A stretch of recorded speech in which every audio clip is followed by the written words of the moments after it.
Hello, and welcome to Taos Podcaster. This is your host, David Mapes. Let's get started. Since AI is such a mystery, I'd like to introduce Jonathan Ivey, a computer scientist from Cal Poly in Southern California with a keen interest in artificial intelligence. Welcome, Jonathan. It seems there may be different kinds of AI. A couple of basic ones that are really what most people are talking about when they're discussing artificial intelligence are the two basic concepts of machine learning, which is the older of the two, and then now there's deep learning. So machine learning is when a software developer, they have a set of data, so they have a bunch of numbers or something, and they feed it into the machine, and they have an algorithm that they've written that the machine then uses to identify the most efficient numbers, or to come to some end, to learn something about that data. That's machine learning. Deep learning is software that writes itself using large amounts of data. So those are two different types of artificial intelligence. And the new deep learning methodology is um, really far more intriguing, but it's much more in the research phase as well. So, do you see that there's any positive coming out of the deep learning, or, I mean, Oh, machine? it's all. Well, I shouldn't say that. It could be used entirely for a positive. Data sets that you use artificial intelligence on, they're going to be massive data sets. You might have like 5 million rows in a like, for example, an Excel document, and each row has like 10, 10 columns.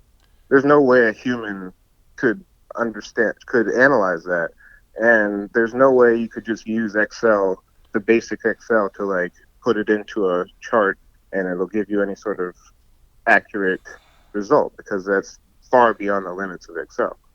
So that's where artificial intelligence comes in, and it identifies important numbers and repeated numbers. It will identify patterns that it can then generate calculations upon. There's a certain subset of people that are in control of all that stuff, and when they're using intelligence to make determinations that affect people's lives, like mortgages or loans or things like that, how is artificial intelligence going How to can it be used for good or bad? Where does the bad come in? Is the question. yeah, that's So here's where the bad comes in: is the when you generate an AI, when you code an AI,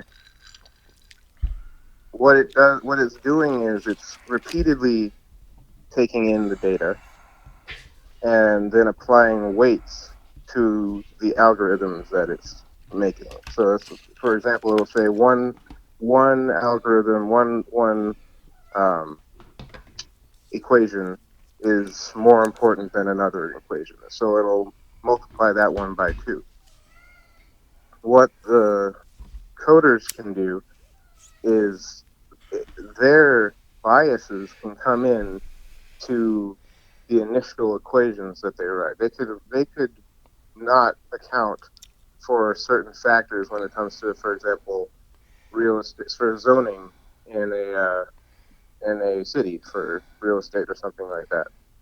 If they don't account for pollution or anything like that, then their numbers could be completely skewed based because they just aren't accounting for a factor. So it might not be a malicious bias even. It might just simply be because they're not accounting for things they haven't thought of. like the fact that they might live near a polluted river or Yeah, exactly. So if what let's come up with a scenario. You're trying to determine policing system where they predict crime. That's that's scary because if it bases where it predicts crime simply on where crime happens and it doesn't take into account why things are happening there, or and it also focuses the police and over polices a certain area, so then crime it generates itself. Right. It's not they start getting over uh, enthusiastic about like getting crimes that they didn't need to get. Things like that start to happen, and it really negatively impacts the society. In data science, that's such an easy thing to come to a conclusion about if you have a limited data set. And that's where things like that become very dangerous. So let's say that for example like we have a a quotient like some sort of number that identifies how dangerous you could potentially be to society. Like if that number is impacted by your emotional state, for example, and some AI just doesn't take into account what causes your emotional state to be up or down, then if a policeman pushes you down and that number goes up because you get angry, then the AI would potentially tell that policeman it's okay to arrest you because now you're a danger to society.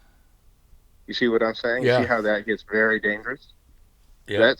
That's where AI gets to be like Orwellian. And it seems like we're just not even countering that. We're generating new programs and new software that seems to be designed to do that. If there's anything that you would like to see in how we better use AI, what would it be? Um, well, we could use AI in everything, really. Like anything that has a process that is tedious, any moment that you have to do something that is either beyond your abilities or that you really don't want to do, that's when that's when AI has great value. So I think that's why it has such a great benefit to society. It has it's an augmenting type of type of tool. It's something that will add to our lives. It won't if we use it correctly and we don't and we are careful, then it will just be something that helps us. It's like having a computer. It took away a lot of jobs, but it generated a lot of jobs, and overall, our quality of life has gone up because we have access to the information of the world. Like, Right. People need to be smart about everything. yeah, this is an important concept to understand because it's going to be running your life very soon. Wow. Right on.